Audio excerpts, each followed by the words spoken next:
Hello and welcome to Organic Cardboard once again at PecktecGames house. One of these days I'm going to have to get Sean to come over to my house to play a game just so we get a different background. Or we could do a green screen up and just film your wall at home. We'll film my wall at home, green screen here, and then just post it in there. Or like a cathedral or like on the moon or something. That actually would be kind of fun. That would be good. Well, okay, next time. You did at least update your background a little bit. You got new bookshelf, so there's a video about that. So today we are going to play Earth. Earth is a game produced by Inside Up Games. I'm not familiar with them. Not me either. Yeah, it looks like it was designed by Maxime Tardif and presented by Connor McGoey. I don't know what presented means, but maybe that has something to do with the illustration or something. You can almost see Connor. Yeah.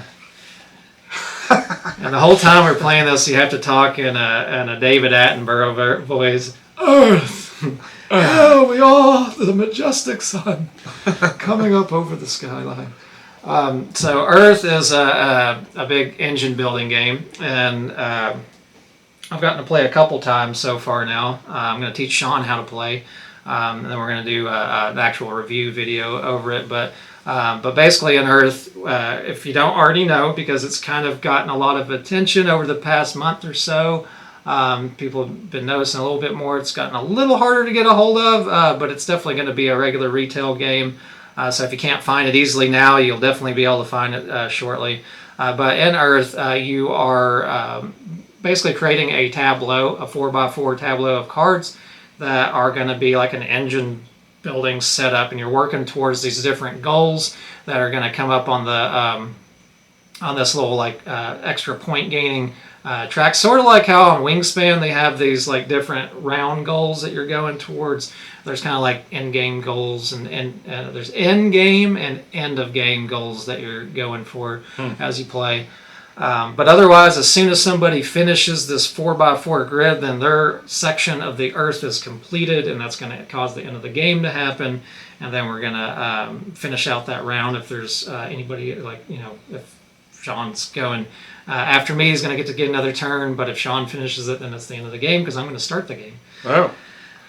So the first person that gets all the 4x4 all completely finished, that's what triggers. That triggers the end of the game, and then everybody gets an even amount of turns total. So it just finishes that round. It doesn't go through an additional turn. But then there's going to be a lot of points to add up. The points get pretty high in this game. It's pretty common, I think, to probably get up to 200 and over. So there's a lot of little points to gain, but you've got a few cards that you're using to start your game off. That's got if they're you can use you take them randomly at first, but you're going to randomly get an island, and it just gives you some little bonuses the way that you're starting up, and points that you would get as well at the end of the game with it, and some things that might affect how you play your tableau out. You can choose one or the other two sides. Same thing with a climate card that's very similar. And then you'll have another little in-game card that's also similar to the in-game cards that are going to show up at the beginning of the game setup. And that's going to be your ecosystem. So you've got two ecosystems that everybody's working towards, and then everybody's got their own personal ecosystem. So all these cards can get kind of turned over how you want to in the very beginning of the setup before you actually start drawing cards. But then we've got 4 basic actions that we can take. And I won't go into too much depth about what each one of those is doing, but basically you can either plant cards by putting them down into your tableau. You can compost cards as well as gain soil. That is the currency for the game. You can do a watering action that creates a bunch of these little sprouts that are kind of like intermediary money sort of for the game. There are also points at the end of the game if you keep them, but there's a lot of ways to spend your sprouts to get either additional actions during a turn, or to just straight up trade them for the soil money, because Earth's currency is soil in this game. So, and then there's one more action that you can do that is a growth action. We're going to be growing these little kind of trees. It looks like little trees that have little canopies once they get to their end point.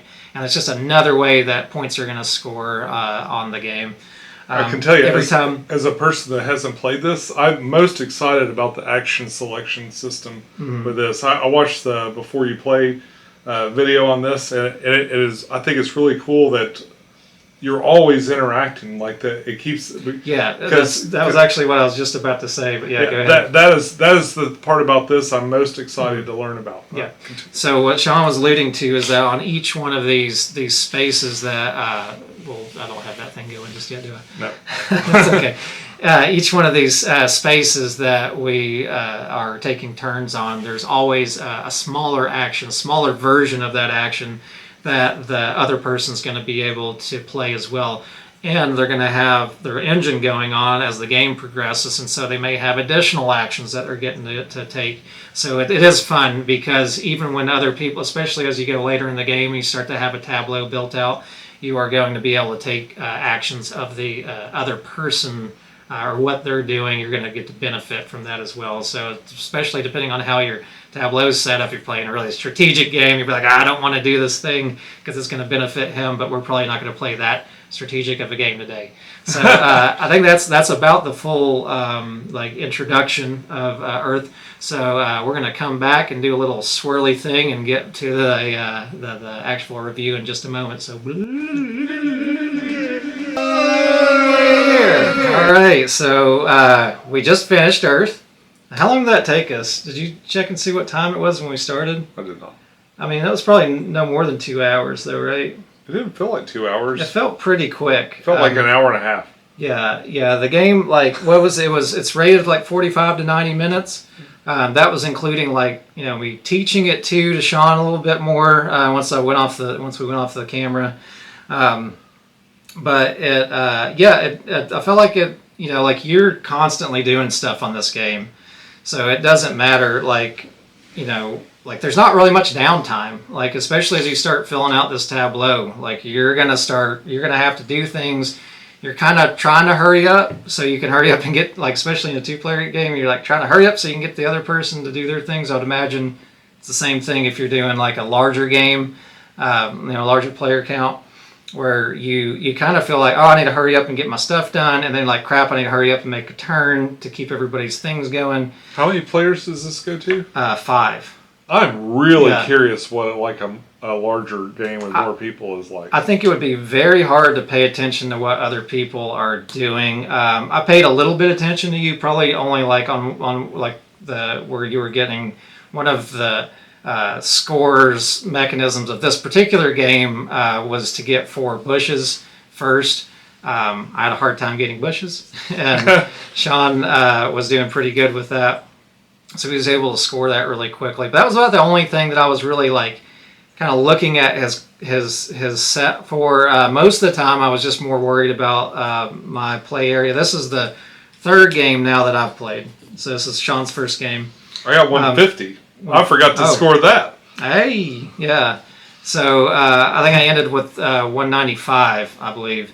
The game kind of scores kind of high. There's a lot of points to count in the game. You can do it in your head if you piece it out, but you're probably going to be sitting there doing a little bit of math at the end. Oh boy, even 2-player, me personally, maybe Rain Man could do it. I cannot like glance over your thing and see where your points are at. I mean, there's like little points hidden in all this stuff. Yeah, I could see it. It would be very difficult in a 4-player game, especially to like keep your eye on the table and see who's going to get those achievements first from the fauna cards. But in a 2-player game, you can kind of glance over and there is a strategic option of this game too. Like if you want to play a more strategic game, when you're doing growth actions, you actually play some face down until everybody's done, and then you turn them face up. So if you really want to be very strategic, so that people aren't playing off of what other, like, oh, he's going to put that. Is that kind of like an alternate way to go? Yeah, but I don't feel like it's really necessary because I don't think there was one time where I was like going, oh, I don't want to play this because Sean's going to play that or something like, I did realize pretty quickly I wasn't going to go for bushes because once I started just not getting any bushes and my tablet was getting filled quickly. Felt like I had nothing but bush. Yeah. I mean, it does seem like either, well, unless you have some kind of mechanism, and just like, I compare this a lot to Wingspan, because there's a lot of those just like hidden mechanisms that you're not going to see until you get everything on the table, or until you get the cards in your hand. There's a huge stack of cards, just like in Wingspan. So there's a lot of variability. Yeah, it's really hard to hold out for like I know that one card's in this deck of like 300 plus cards or whatever it is. I don't know, or there's about 300 in the deck that you're drawing from. That's a lot. Yeah, I mean, I should know because I sleeved these, and I think I used 3 packs, but I might have had a little bit extra of 1, 2. I don't know. I went through like 310 packs of sleeves and didn't finish everything, but I almost did.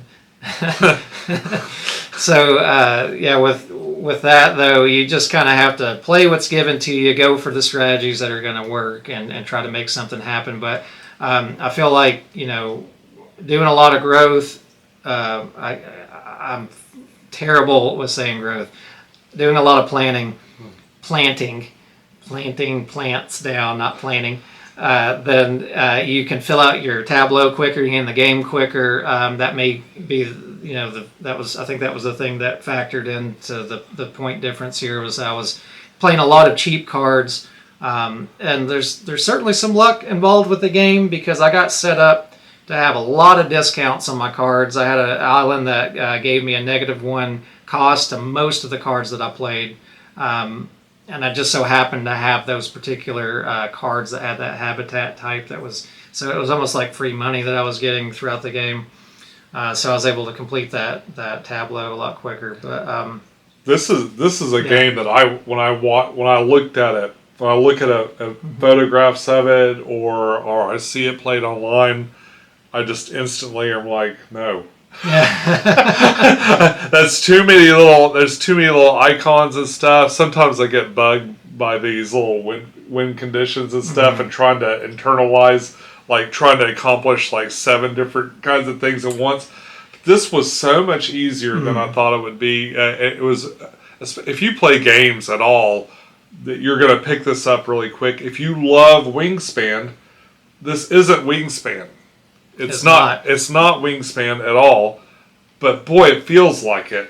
Yeah. It's got that same vibe, I guess, is the best way to put it. It's got that you got that feeling where you're setting stuff down and you're purposely doing it. So, when I take that action, I can do that. And that's a little bit like the Wingspan rows, but that's more kind of confined to columns, where these can be things like all over your tableau and stuff. Yeah, it kind of takes that thing that Wingspan's doing, where you've got these activations that are happening off of something else, but you're almost always getting activations on this one, and usually quite a bit, especially if your board's kind of ends up playing out in a varied way, where every time somebody's taking whatever particular action is, it's like, oh, now I can do all these things because I have all these cards that will activate off of that particular colored action.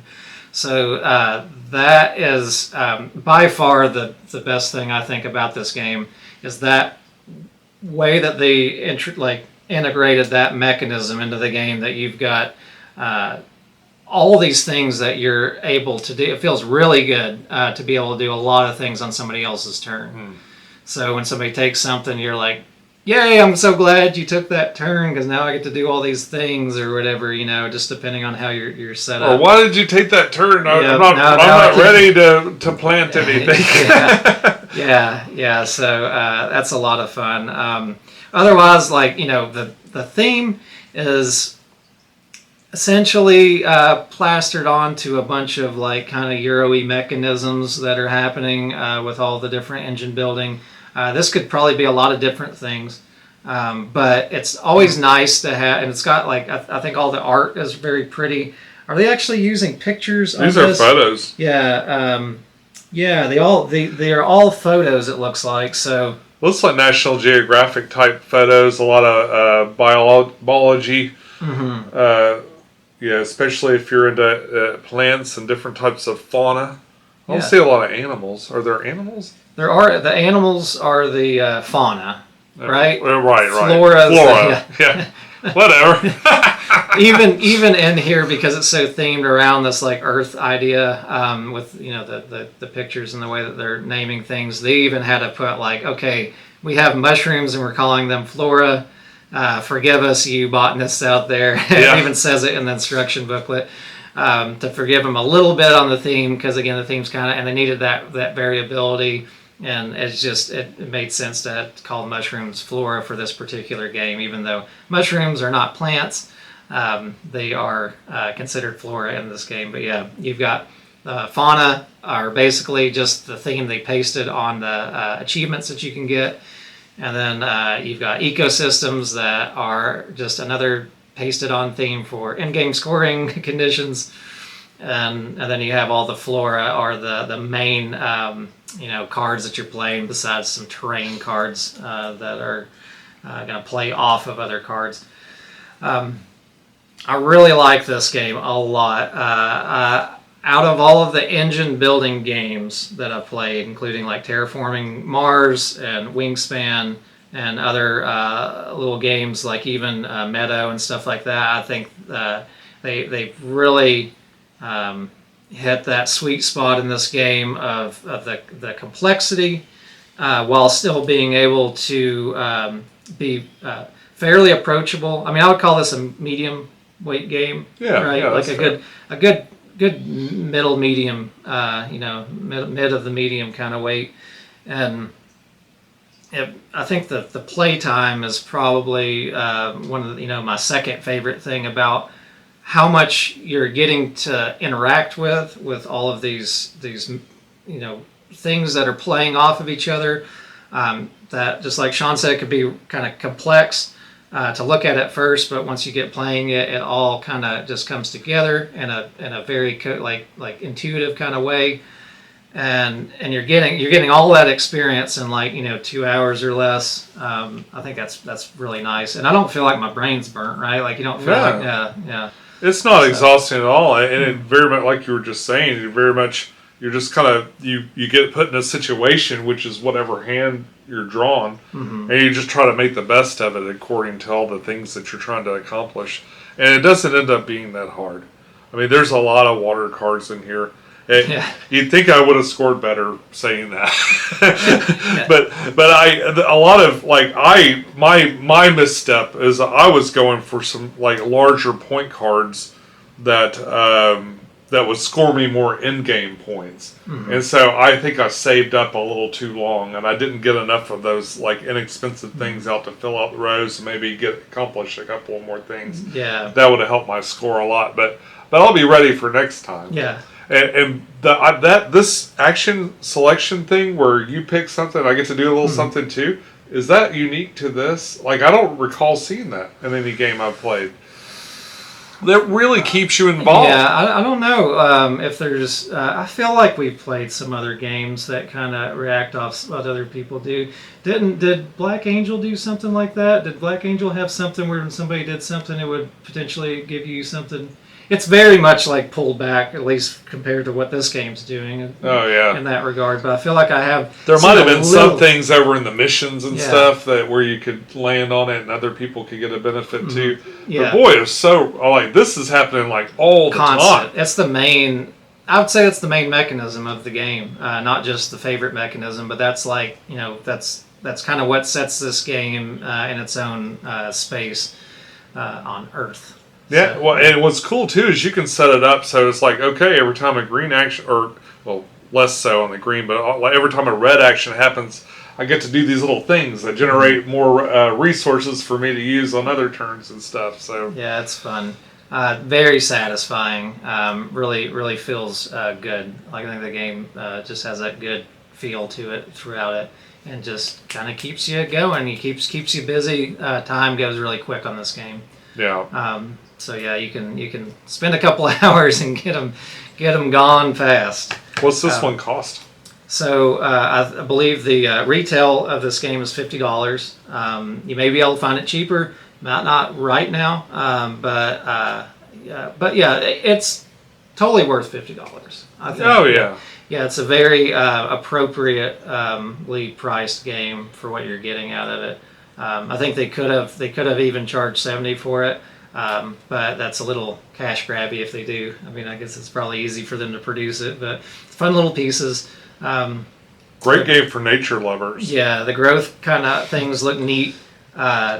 We didn't have any big growths on ours, but like some of the cards and they do tie the theme in certain ways. Like last game I played, there was a red sequoia tree that came out, and it was like 9 growth. So it was this towering like tree. So all of your growths kind of end up looking like little trees as they cap out once they hit the top. And they get this little canopy tokens on them, and so it's neat when you have like these big point gaining cards that have these really tall trees. But we didn't have them in this game.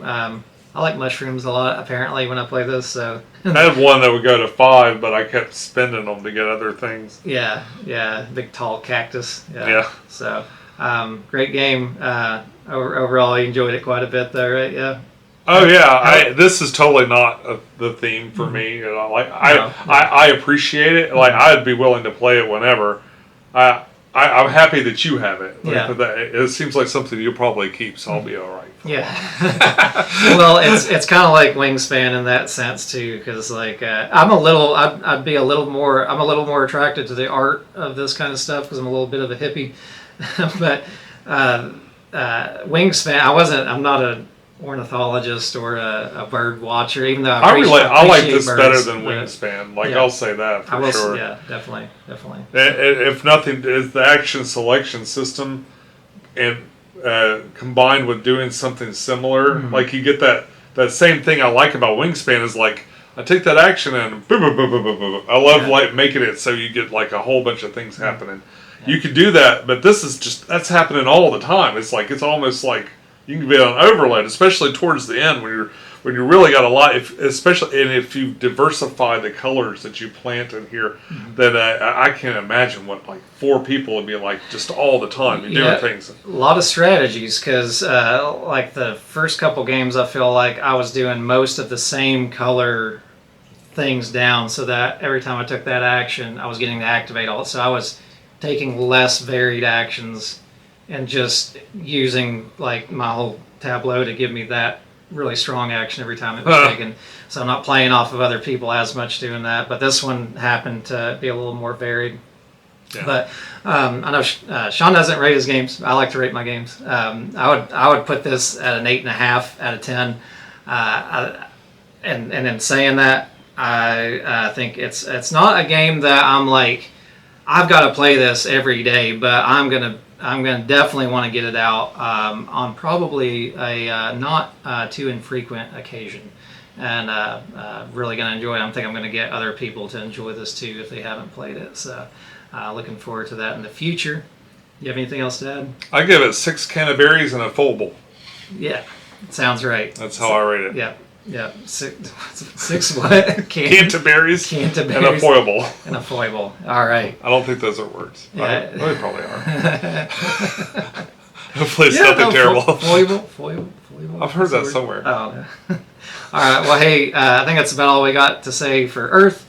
If you guys enjoy this kind of content, a couple of those free little clicks on the screen really help support channels like mine and like Sean's. So if you haven't checked out Sean's channel, check out Sean's channel. He just busted that 1,000 subscriber mark. Yay! And he can always use more. Now I can turn off my commercials. Yeah. You're right. Yeah. So, but anyways, thank you guys so much for stopping by and listening to us talk about the beautiful game of Earth. And until next time, I hope you guys have an excellent rest of your day. Enjoy your games. We'll see you on the next video. Take care and have a great day. Bye-bye. Bye.